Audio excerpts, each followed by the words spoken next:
السلام عليكم ورحمة الله وبركاته. بسم الله والحمد لله اللهم صل على محمد اللهم صل عليه وسلم.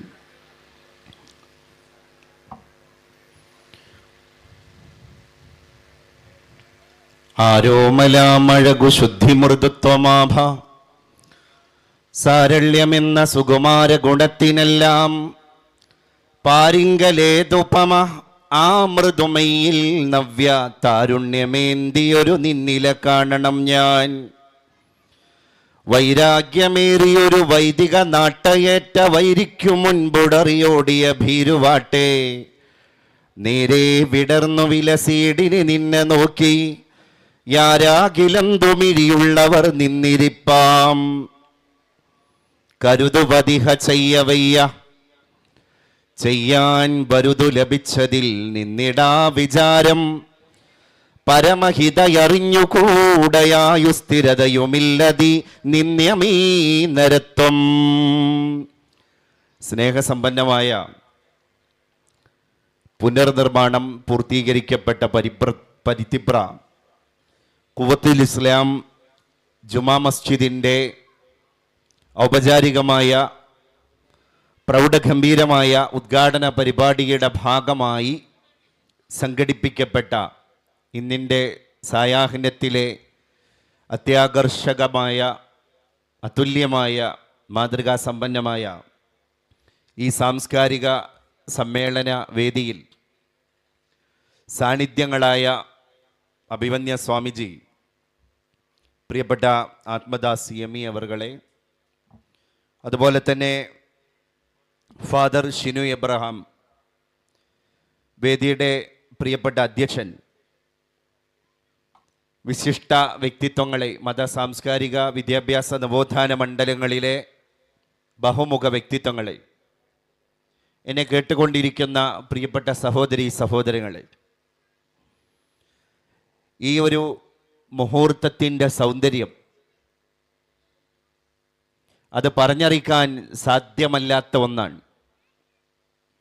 നമ്മുടെ മനസ്സുകൾ വസന്ത പൂർണിമയിലേക്ക് തിരിച്ചു പോകുന്നത് ഇത്തരത്തിലുള്ള നഷ്ടപ്പെട്ടു പോയ നമ്മുടെ പുനഃസമാഗമങ്ങളെ അറിയാതെ കാലത്തിൻ്റെ ഇത്തരത്തിലുള്ള നനവുള്ള പച്ചത്തുരുത്തുകളിൽ നമുക്ക് അറിയാതെ ലഭ്യമാകുന്ന മുഹൂർത്തത്തിലാണ്.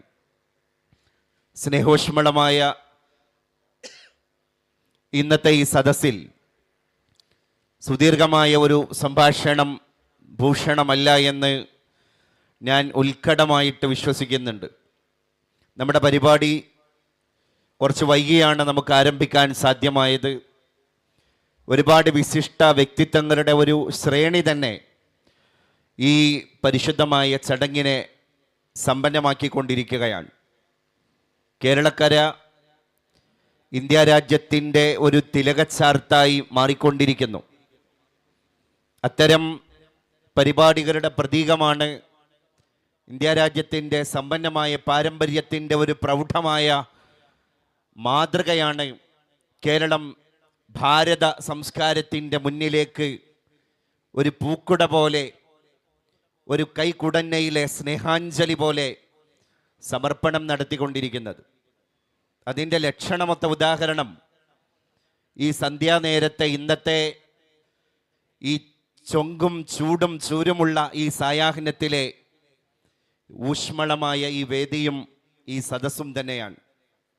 നോക്കൂ നിങ്ങൾ, ഒരർത്ഥത്തിൽ ഈ വേദി ഇസ്ലാമിക ആചാരപ്രകാരമുള്ള ഒരു ആരാധനാലയത്തിൻ്റെ ആ ആരാധനാലയം വിശ്വാസി വൃന്ദത്തിന് തുറന്നു കൊടുക്കുന്ന ഒരു ഹൃദ്യവും സുന്ദരവും സുരഭിലവുമായ ഒരു മുഹൂർത്തമാണ് എന്നിരിക്കെ തന്നെ ഈ വേദിയിലെ വ്യക്തികളുടെ സാന്നിധ്യം നമ്മളൊന്ന് എടുത്ത് പരിശോധന നടത്തിക്കഴിഞ്ഞാൽ ഇസ്ലാമേതര സഹോദര മതസ്ഥരായ മതരാഷ്ട്രീയ സാംസ്കാരിക വിദ്യാഭ്യാസ മണ്ഡലങ്ങളിലെ പൊതുപ്രവർത്തന മണ്ഡലങ്ങളിലെ വ്യക്തിത്വങ്ങളുടെ സാന്നിധ്യം നമ്മുടെ സദസ്സിനെ ഇസ്ലാം മതവിശ്വാസികളെക്കാൾ കൂടുതൽ നമ്മുടെ ഈ വേദിയെ സമ്പന്നമാക്കിയിട്ടുണ്ട് എന്നുള്ളത് നമുക്ക് കൂടുതൽ പുളകം, സന്തോഷം, ആനന്ദം നൽകുന്ന ഒരു ചേതോഹരമായ ഒരു വൃത്താന്തം തന്നെയാണ്.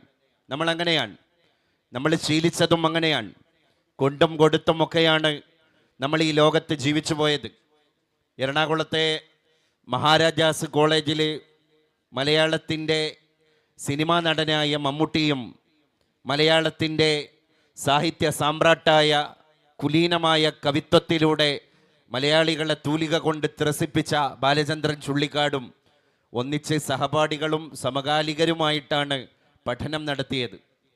അക്കാലത്തൊക്കെ ബാലചന്ദ്രൻ ചുള്ളിക്കാടിനെ കാണാൻ മമ്മൂട്ടി പോകുമ്പോഴും തിരിച്ച് അദ്ദേഹം ഇങ്ങോട്ട് വരുമ്പോഴും ഒക്കെ തന്നെ അവർ തന്നെ പങ്കുവെക്കുന്നുണ്ട്, നമ്മൾ തമ്മിൽ കണ്ടുമുട്ടുമ്പോൾ അത് മനുഷ്യർ തമ്മിലുള്ള, വ്യക്തികൾ തമ്മിലുള്ള ഒരു സൗഹാർദ്ദമായിരുന്നു.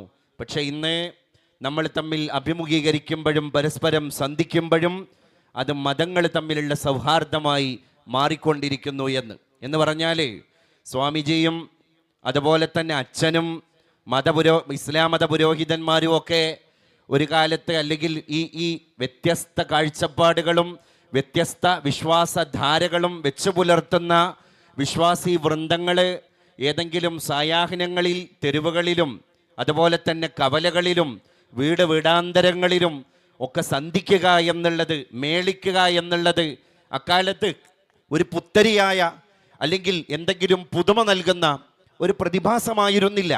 അത് നമ്മുടെ ജീവിതത്തിൻ്റെ മൂല്യങ്ങളിലേക്ക് ഇഴുകിച്ചേർന്ന ദൈനംദിന ചര്യകളുടെ കൂട്ടത്തിലെ ഒരു ശീലമായിരുന്നു, ഒരു നിത്യവൃത്തിയായിരുന്നു. അതുകൊണ്ടാണ് ഒരു ആരാധനാലയത്തിൻ്റെ മകുടമായ മഞ്ചുളമായ ഉദ്ഘാടനത്തിൻ്റെ ഭാഗമായിട്ട് ഇന്നിൻ്റെ സന്ധ്യാനേരം ഏറ്റവും നല്ല ആനന്ദം നൽകുന്ന ഒരു ഹൃദ്യമായ സൗന്ദര്യതരമായ സുരുചിരതയാർന്ന ഒരു സാംസ്കാരിക സദസ്സിന് കൂടി കോപ്പുകൂട്ടിയത് എന്ന് നമ്മൾ ചിന്തിക്കേണ്ടതുണ്ട്. ഒരു സാംസ്കാരിക സദസ്സ് എന്ന് പറയുമ്പോൾ അതൊരുപാട് സംസ്കാരങ്ങളെ തിരിച്ചു വിളിക്കാനുള്ള ഒരു ഹൃദ്യമായ ഒരു വേദി കൂടിയാണ്. നമ്മളൊക്കെ ശീലിച്ചത് അങ്ങനെയാണ്. കേരളത്തെ പറ്റി തന്നെ കവി പറഞ്ഞിട്ടുണ്ട്, അറബിയാം ലോക വണിക്കുകൾ അനുദിനം വന്നുപോയുള്ളൊരു കേരളം, അതിലും ഉപരിയായി വിശ്വപ്രശസ്തരാൽ കേളി നിറഞ്ഞ പ്രദേശമീ കേരളം. എന്നിട്ട് അവസാനം കവി ഉടയതമ്പുരാനോട് പ്രാർത്ഥന നടത്തുന്നുണ്ട് തൊഴുകൈകളുമായിട്ട്, ദൈവമേ കാക്കൂ ഈ ദേശ സംസ്കാരത്തെ, നിർമ്മലമാക്കൂ ഈ കേര സംസ്ഥാനത്തെ, നൗകയും കുത്തിത്തുഴഞ്ഞു ഞാൻ ഇക്കരെ എത്തി കടാക്ഷിക്കൂ കാക്കൂ സദയമേ. നമ്മൾ ജീവിച്ച ഒരു ജീവിതത്തിൻ്റെ ഒരു മകുടമായ പാരമ്പര്യമുണ്ട്. അത് വെച്ചു നീട്ടലാൻ. ലക്ഷ്മിയേടത്തി വീട്ടിൽ ചോറുണ്ണാൻ വേണ്ടി കറി വെച്ചപ്പോൾ ആമിനത്താത്ത വന്നിട്ട് ലക്ഷ്മിയേടത്തിയുടെ അടുക്കളയിലേക്ക് തലയിട്ട് പറഞ്ഞൊരു കാര്യമുണ്ട്, ലക്ഷ്മിക്കുട്ടി, ആമിനക്കുട്ടിക്ക് ആമിനാൻ്റെ വീട് വരെ ഒന്ന് പോകണം, എൻ്റെ SSLCക്ക് പഠിക്കുന്ന മൂത്ത മോള് ഫാത്തിമ എൻ്റെ വീട്ടിലുണ്ട്. അത് മാത്രമേ ലക്ഷ്മിയേടത്തിയുടെ അടുക്കളയിലേക്ക് തലയൊന്ന് ഇട്ടിട്ട് ആമിനക്കുട്ടി പറഞ്ഞിട്ടുള്ളൂ. ബാക്കി കാര്യങ്ങൾ ലക്ഷ്മിക്കുട്ടിക്ക് കൃത്യമായി ബോധിച്ചിട്ടുണ്ട്. ഇനി ഞാൻ എന്തൊക്കെ ചെയ്യണം? ആമിനക്കുട്ടി മധ്യാഹ്ന നേരത്ത് അവളെ വീട്ടിൽ നിന്ന് തിരിച്ച് ഇങ്ങോട്ട് എത്തിയിട്ടില്ലെങ്കിൽ ആമിനക്കുട്ടിയുടെ മോള് ഫാത്തിമാൻ്റെ കൈ പിടിച്ചിട്ട് എൻ്റെ മണ്ണ് തേച്ച അടുക്കളയിലെ പലയിലിരുത്തിയിട്ട് ഞാൻ വെച്ചുണ്ടാക്കിയ എൻ്റെ കറിയും ചോറും കൂട്ടാനും ഫാത്തിമ എന്ന് പറയുന്ന പൊന്നുമോൾക്ക് വിരുന്നൂട്ടൽ എൻ്റെ മര്യാദയാണ്. ആതിഥ്യ മര്യാദയല്ല, വ്യക്തിപരമായ മര്യാദയാണ്. അതങ്ങോട്ടും ഇങ്ങോട്ടും പറയാതെ, ആമുഖങ്ങളില്ലാതെ, മുഖപുരകളില്ലാതെ, ജീവിതത്തിന് ഏതെങ്കിലും രീതിയിലുള്ള ഒരു ഔട്ട്ലൈന് ആരെങ്കിലും നിർണയിച്ചു കൊടുക്കാതെ തന്നെ ശാലീനമായി സാന്തസുന്ദരമായി ഇഴുകിച്ചേർന്നു എന്നുള്ളതാണ് കേരളക്കരയുടെ സമ്പന്നമായ ഒരു സവിശേഷത എന്ന് നമ്മളൊക്കെ തിരിച്ചറിയേണ്ടതുണ്ട്. അതുകൊണ്ട് ഭാരത സംസ്കാരങ്ങളുടെ കൂട്ടത്തിൽ ജാഗ്രതയോടുകൂടെ മാനവിക സൗഹൃദങ്ങളെ കാണുന്ന ഇടപെടലുകളിൽ പോലും വാക്കുപയോഗിക്കുമ്പോൾ സൂക്ഷ്മത പുലർത്തുന്ന ഏതെങ്കിലും രീതിയിലുള്ള വിദ്വേഷജനകമായ പദപ്രയോഗങ്ങൾ ആരെങ്കിലും ഒന്ന് ഉച്ചരിച്ചു കഴിഞ്ഞാൽ ആ തീയിനെ, ആ അഗ്നിസ്ഫുലിംഗങ്ങളെ അവിടെ തന്നെ ചവിട്ടിക്കെടുത്തുന്ന ഒരു പാരമ്പര്യമാണ് കേരളത്തിൻ്റെ ഏറ്റവും വലിയ ഒരു പാരമ്പര്യം. ഉത്തരേന്ത്യൻ കവി പറഞ്ഞ പോലെ ഫർദേ ഖായിം റബ്തമില്ലസേ ഹെ തൻഹാ കുച്ച് നഹി, ഒറ്റക്ക് ആർക്കും ഇവിടെ ഒന്നും നേടാൻ കഴിഞ്ഞിട്ടില്ല. ഈ രാജ്യത്തെ ഒരു മതക്കാരൻ മാത്രം തീരുമാനിക്കുകയാണ്, ഞാൻ എൻ്റെ സമ്പ്രദായവുമായി മുന്നോട്ട് പോകുന്നു, ബാക്കിയുള്ളവർ അധസ്ഥിതർ എന്ന് ഇവിടെ മുസൽമാൻ മുദ്ര കുത്തി കഴിഞ്ഞാൽ, ഇവിടെ ഹൈന്ദവൻ മുദ്ര കുത്തി കഴിഞ്ഞാൽ, ഇവിടെ ക്രൈസ്തവൻ മുദ്ര കുത്തി കഴിഞ്ഞാൽ നമ്മുടെ കുടുംബ പുരാണങ്ങളും നമ്മുടെ പാരമ്പര്യ മഹിമകളും നമ്മുടെ മേൽവിലാസങ്ങളും കാലത്തിൻ്റെ ചവറ്റുകൊട്ടയിലേക്ക് വലിച്ചെറിയപ്പെട്ടില്ലേ? പിന്നെ നമ്മൾ പാന്തരാൻ, പിന്നെ നമ്മൾ പതിതരാൻ, പിന്നെ നമ്മൾ മനുഷ്യപ്പുഴുക്കളാൻ. അതുകൊണ്ട് നമുക്കിവിടെ മൂല്യമുണ്ട് എന്ന ഒരു ഉത്കടമായ ബോധം അത് നമ്മളിലേക്ക് സമാധാനം നൽകാനുള്ള കാരണം നമ്മൾ ആദ്യത്തെ കണ്ടീഷനിലേക്ക് നമ്മൾ സമാധാനം നൽകാനുള്ള കാരണം ഊഷ്മളമായ ഇത്തരത്തിലുള്ള പാരമ്പര്യങ്ങളെ നമ്മൾ പ്രൗഢമായി നമ്മുടെ മനസ്സാകുന്ന സൗഹൃദത്തിൻ്റെ സിന്ദൂര ചെപ്പിലിട്ട് താലോലിച്ചു എന്നുള്ളത് തന്നെയാണ്. അതുകൊണ്ടാണല്ലോ പ്രവാചക തിരുമേനിയുടെ തന്നെ വചനം നമുക്ക് കാണാൻ സാധിക്കും. ഇന്നഫിൽ ജന്നത്തി ഖുറഫ, സ്വർഗത്തിൽ ഒരു സ്യൂട്ട് റൂമുണ്ട്. സ്വർഗലോകത്ത് ഏറ്റവും സമുന്നതമായ ഒരു മണിമന്ദിരമുണ്ട്. ആർക്കാണത്? യുറാ ളാഹിറുഹാ മിൻ ബാത്തുനിഹാ വബാത്തുനുഹാ മിൻ ളാഹിരിഹാ. അതിൻ്റെ അകംഭാഗം പുറത്ത് നിന്ന് കാണാം, അതിൻ്റെ പുറംഭാഗം അകത്ത് നിന്നും കാണാം. അത് ട്രാൻസ്പാരൻ്റ് ആണ്, അത് വളരെ സുതാര്യമാണ്, അത് സ്യൂട്ടാണ്. ആർക്കാണ് സ്വർഗത്തിലെ ഈ സമുന്നതമായ സ്ഥാനം എന്ന് പ്രവാചകനാകുന്ന ഗുരുവിനോട് ശിഷ്യഗണങ്ങളാകുന്ന അനുചരന്മാർ ചോദിക്കുമ്പോൾ അവിടുത്തെ മറുപടി ലിമൻ അലാനൽ കലാം, സംസാരങ്ങളെ മൃദുലമാക്കിയവർക്കാണ്, മൃദുഭാഷിയായ ചാരുഭാഷണങ്ങളുടെ ഉടമക്കാൻ. അപ്പം എന്ന് പറഞ്ഞാൽ ഏതൊരു മതക്കാരനെയും വെറുപ്പിക്കാതെ ഈ ഇഹലോകത്ത് ജീവിക്കുകയും എല്ലാവർക്കും ജനകീയനായി ഈ ഇഹലോകത്ത് നിന്ന് മരിച്ചു പോവുകയും ചെയ്യുന്നവനാണത്രേ സ്വർഗത്തിലെ ആലങ്കാരികതയുടെ ആ ഉന്നതമായ തിരുമുറി എന്ന് പ്രവാചകൻ വിശേഷിപ്പിക്കുകയാണ്. അതിൻ്റെ കൂടെ പ്രവാചകൻ പറഞ്ഞത് നല്ല സംസാരം, ജനങ്ങൾക്കിടയിൽ മനസ്സിന് വെറുപ്പുണ്ടാക്കാത്ത, അവർക്കിടയിൽ ഏതെങ്കിലും രീതിയിലെ വിഘടനങ്ങൾ കടന്നു വന്നിട്ടുണ്ടെങ്കിൽ ആ അവരുടെ ഭിന്ന സ്വരങ്ങളെ ഐക്യത്തിലേക്ക് വിളക്കി ചേർക്കുന്ന സ്വരരാഗസുത വാർന്നു വീഴുന്ന വാക്കിൻ്റെ ഉടമ ആരാണ്? അവനാണ് സ്വർഗം. പിന്നെ ആർക്കാണ് ആ സ്വർഗമുള്ളത്? പാവപ്പെട്ടവർക്ക്, വിശക്കുന്നവർക്ക് ഭക്ഷണം കൊടുക്കുന്നവർക്കാണ്. ഭക്ഷണം കൊടുക്കുക. ഇന്ന് ഈ ആരാധനാലയത്തിൻ്റെ ബന്ധപ്പെട്ട അധികാരികൾ, ഇതിൻ്റെ ഭാരവാഹി വൃന്ദം മുക്തകണ്ഠം പ്രശംസിക്കേണ്ട ഒരു കൃത്യമാണ് ഇന്നത്തെ മധ്യാഹ്നത്തിൽ സവിശേഷമായി നിർവഹിച്ചിരിക്കുന്നത്. അത് മറ്റൊന്നുമല്ല, അവർ ചെയ്തിരിക്കുന്ന സുഹൃതം മതം നോക്കാതെ, ജാതി നോക്കാതെ ഈ മഹല്ല് ജമാഅത്തിൻ്റെ പരിധിയുടെ അകത്ത് കടന്നു വരുന്ന സർവ മനുഷ്യരുടെയും വീടകങ്ങളിലേക്ക് അന്നം എത്തിച്ചു, വിരുന്നൂട്ടി എന്നുള്ളതാണ്. ഈ ഒരു സ്നേഹാഞ്ജലിയെ കാലത്തിൻ്റെ ഒരു കാറ്റിനും കോളിനും കെടുത്താൻ സാധ്യമല്ല. നമ്മൾ സ്വന്തത്തിൽ അഭിരമിക്കുന്നതിന് പകരം അന്യൻ്റെ ദുഃഖത്തെ കണ്ടെത്തുക എന്ന നിസ്വാർത്ഥമായ സേവനങ്ങളിലേക്കാണ് ഓരോ ആരാധനാലയങ്ങളും നമ്മളെ വിളിച്ചു കൊണ്ടുപോകുന്നത് എന്ന് നമ്മൾ തിരിച്ചറിയേണ്ടതുണ്ട്. പള്ളിയിലേക്ക് കടന്നു വരുന്ന ഒരു മുസൽമാൻ അവൻ പാദരക്ഷകൾ അടിച്ചു മാറ്റുന്നു, അവൻ്റെ പാദുകം വെളിയിൽ വെക്കുന്നു, അവൻ്റെ പാദങ്ങളെ സ്നാനം ചെയ്യുന്നു, അവൻ്റെ അംഗങ്ങളെ സ്നാനം ചെയ്യുന്നു. അതുകൊണ്ട് അറബിയിൽ വുളൂ എന്ന് പറയുന്ന വാക്കിൻ്റെ മലയാളപരമായ ഒരു ഭാഷയാണ് അംഗസ്നാനം.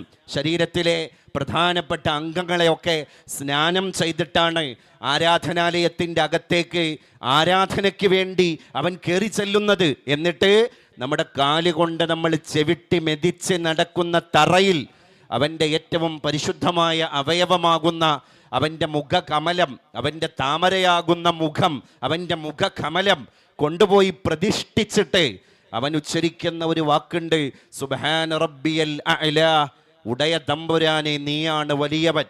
അവൻ പറയാത്തൊരു വാക്കേതാണ്? ഞാൻ ചെറിയവനാണ്.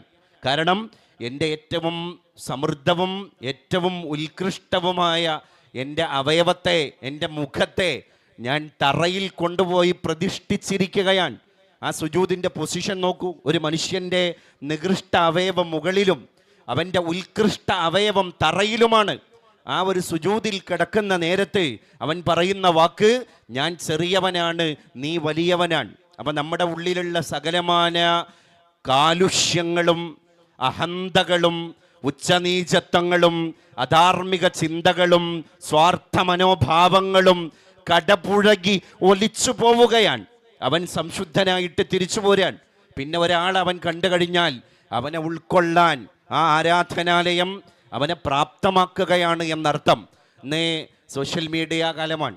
അതുകൊണ്ട് വാട്സപ്പിലും ഇൻസ്റ്റയിലും ട്വിറ്ററിലും ഫേസ്ബുക്കിലും യൂട്യൂബിലും ഒക്കെ ജീവിച്ചു കൊണ്ടിരിക്കുന്ന അഭിനവ തലമുറകളാണ് ഇത്തരം സാംസ്കാരിക സദസ്സുകളുടെ പ്രഘോഷണങ്ങളെ കൃത്യമായി ഉൾക്കൊള്ളേണ്ടത് എന്ന് സാന്ദർഭികമായി ഞാൻ ഓർത്തുപോവുകയാണ്. ഞാൻ അങ്ങനെ പറയാൻ ആനുഷംഗികമായി ഞാനത് ഓർമ്മപ്പെടുത്താൻ മറ്റൊരു കാരണം കൂടിയുണ്ട്. ഇന്നത്തെ കുട്ടികൾ പ്രകടനപരതയിൽ ജീവിച്ചു കൊണ്ടിരിക്കുകയാണ്. ഉദാഹരണമായിട്ട് ഒരു വർണ്ണാഭമായ തീന്മേശയിൽ അവർ എത്തിപ്പെട്ടു. എന്നാൽ അവിടെയുള്ള വിവിധ ഭക്ഷണ പദാർത്ഥങ്ങളെ ആഹരിക്കുക എന്നുള്ളതിൽ അപ്പുറം അവരുടെ HD ക്ലാരിറ്റിയുള്ള മൊബൈൽ ഫോണിൻ്റെ ക്യാമറ ഓൺ ചെയ്ത് അത് വീഡിയോ എടുത്ത് അത് ക്യാപ്ചർ ചെയ്ത് ഒറ്റ ക്ലിക്കിൽ അത് പകർത്തി ഭൂലോകത്തുള്ള സകലമാന ജനവിഭാഗങ്ങളിലേക്കും എത്തിച്ചു കൊടുക്കാൻ അവൻ്റെ മനസ്സ് വെമ്പൽ കൊള്ളുകയാണ്. അതുകൊണ്ട് തമാശയിൽ മലയാളി പറയാറുണ്ട്, ജീവിതം ആസ്വദിക്കാൻ ഇന്ന് വലിയ ചെലവൊന്നുമില്ല, പക്ഷേ ഞാൻ ജീവിതം ആസ്വദിക്കുന്നുണ്ട് എന്ന് അപരനെ ബോധ്യപ്പെടുത്താനാണ് ഇന്നത്തെ കാലത്ത് ഏറ്റവും വലിയ ചെലവ്. It is easy to enjoy the life but hard to convince it to others എന്ന് പറയാറുണ്ട്. നമുക്ക് ജീവിക്കാൻ വലിയ ചെലവൊന്നുമില്ല ഇന്നത്തെ കാലത്ത്.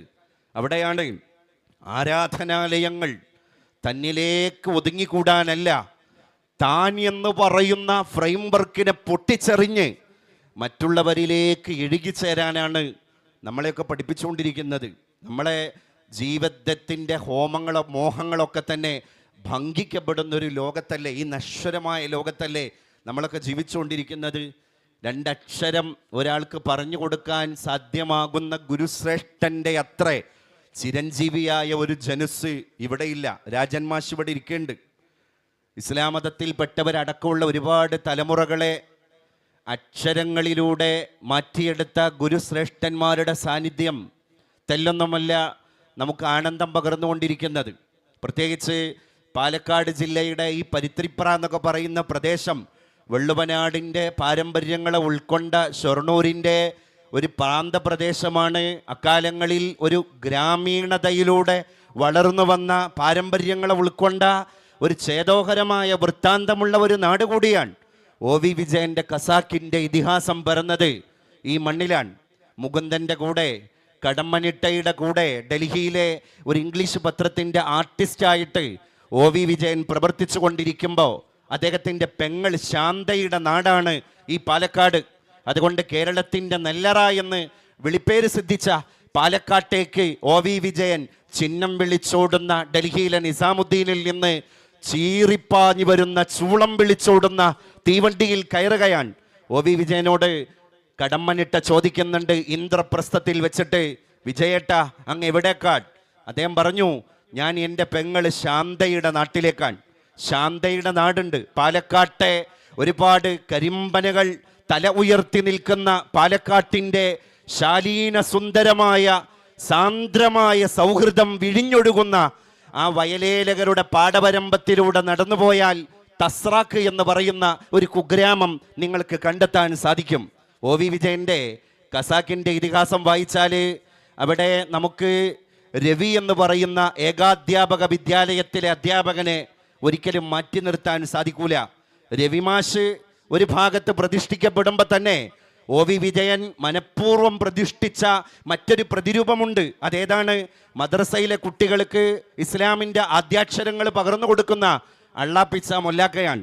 അപ്പോൾ അള്ളാപ്പിച്ച മൊല്ലാക്ക ഒരു ഭാഗത്തുണ്ടെങ്കിൽ തസ്രാക്കിൻ്റെ മടിത്തട്ടിൽ തന്നെ കുട്ടികൾക്ക് ഭൗതികം പഠിപ്പിക്കുന്ന ഏകാധ്യാപക വിദ്യാലയത്തിലെ ഒരു രവി കൂടി ഉണ്ടായിരിക്കും. അതാണ് പാലക്കാട്ടിൻ്റെ സമ്പൽ സമൃദ്ധമായ മനുഷ്യത്വം എന്ന് എത്ര ഭാഷകളിലേക്ക് OV വിജയൻ്റെ ഖസാക്കിൻ്റെ ഇതിഹാസം തർജ്ജമ ചെയ്യപ്പെട്ടു. അപ്പോൾ വീരേതിഹാസത്തോടെ ഉൾപ്പുളകത്തോടെ ഈ നാടിൻ്റെ ചേതോഹരമായ പകിട്ടിനെ വ്യത്യസ്ത ഭാഷക്കാർ അനുധാവനം ചെയ്യാൻ ശ്രമിക്കുകയാണ്. അതാണ് നമ്മുടെ പാരമ്പര്യം. അപ്പോൾ ഇങ്ങനെ ജീവിക്കുമ്പോൾ ഇഴുകിച്ചേർന്ന് ജീവിക്കാൻ തന്നെ നമ്മൾ പഠിക്കണം എന്നർത്ഥം. Do not blame people for disappointing you. നിന്നെ ഒരാൾ നിരാശനാക്കി എന്നും പറഞ്ഞ് നീ ഒരാളെയും ബ്ലെയിം ചെയ്യാൻ പോകണ്ട. ബ്ലെയിം യുവേഴ്സെൽഫ്, നീ നിന്നെ തന്നെ കുറ്റപ്പെടുത്തുക. For expecting too much from them, അവരിൽ നിന്ന് ഒരുപാട് അമിതമായി പ്രതീക്ഷിച്ചു എന്നുള്ളത് നാം ചെയ്ത തെറ്റാണ്. അതാണ് ഞാൻ എൻ്റെ ഭാഷണത്തിൻ്റെ ആമുഖത്ത് ഇവിടെ പാരായണം ചെയ്തത്.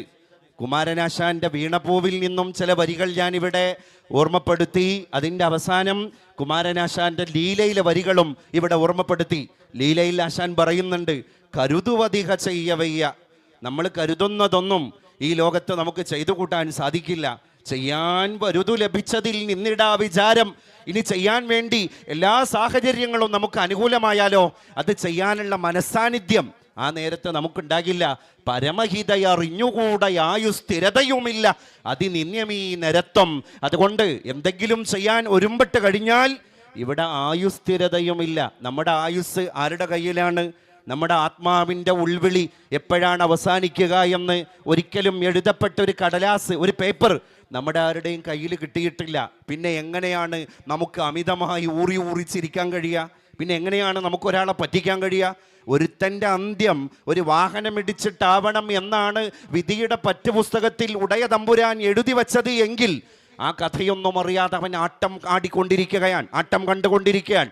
അവൻ ഒരാളെ പറ്റിക്കുന്നു, അവൻ മറ്റൊരാൾക്കെതിരെ ഒരുപാട് കുറ്റപത്രങ്ങൾ തയ്യാറാക്കുന്നു, അവൻ ഒരാളെ അപഹാസ്യ കഥാപാത്രമായി ചിത്രീകരിക്കുന്നു. എന്നിട്ട് അപകീർത്തികരമായ വാർത്തകൾ ഇവനെതിരെ അയാൾ ഫേസ്ബുക്കിൽ ടെക്സ്റ്റ് മെസ്സേജുകളായിട്ട്, വീഡിയോ ക്ലിപ്പുകളായിട്ട് അദ്ദേഹം അപ്ലോഡ് ചെയ്യുന്നു. ഇയാൾ അറിയുന്നില്ല ഇയാളുടെ അന്ത്യം എങ്ങനെയാണ്. ഇപ്പം ഇവൻ്റെ അന്ത്യം ഒരു വാഹനം ഇടിച്ചിട്ടാണ് എങ്കിൽ ഉടയ തമ്പുരാൻ അങ്ങനെയാണ് വിധിയുടെ പുസ്തകത്തിൽ എഴുതി വച്ചത് എങ്കിൽ അവൻ്റെ അന്ത്യം കുറിക്കാനുള്ള ആ വാഹനം അവൻ്റെ നേരെ പാഞ്ഞെടുത്തുകൊണ്ടിരിക്കുകയാണ്. ആ കഥയറിയാതെയാണ് നമ്മൾ ഈ ലോകത്ത് അഭിനേതാവായിട്ട് ജീവിച്ചുകൊണ്ടിരിക്കുന്നത്. മനുഷ്യനേക്കാൾ നിസ്സഹായൻ ലോകത്താരാണ്?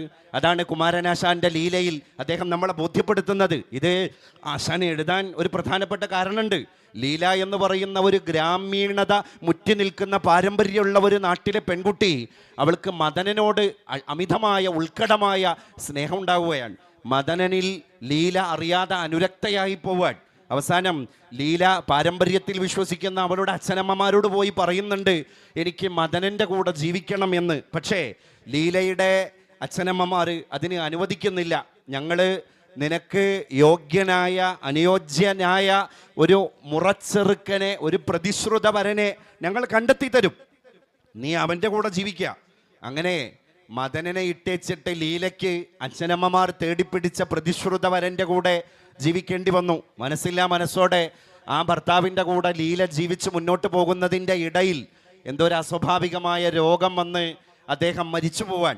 അപ്പം ലീല തിരിച്ചു വരാൻ, വിധവയായ ലീല ഈ ഭർത്താവ് മരിച്ചതിൻ്റെ പേരിൽ സ്വന്തം ഗൃഹത്തിലേക്ക് തിരിച്ചു വന്ന് അച്ഛനമ്മമാരോട് പറയുന്നുണ്ട്, നിങ്ങൾ കെട്ടിച്ചു തന്ന എൻ്റെ ഭർത്താവ് ദിവംഗതനായി, അതുകൊണ്ട് എൻ്റെ മനസ്സ് ആരിൽ അനുരക്തമാണോ അത് മദനനാണ്. ആ മദനൻ്റെ കൂടെ ഇനിയെങ്കിലും എന്നെ നിങ്ങൾ ജീവിക്കാൻ അനുവദിക്കണം.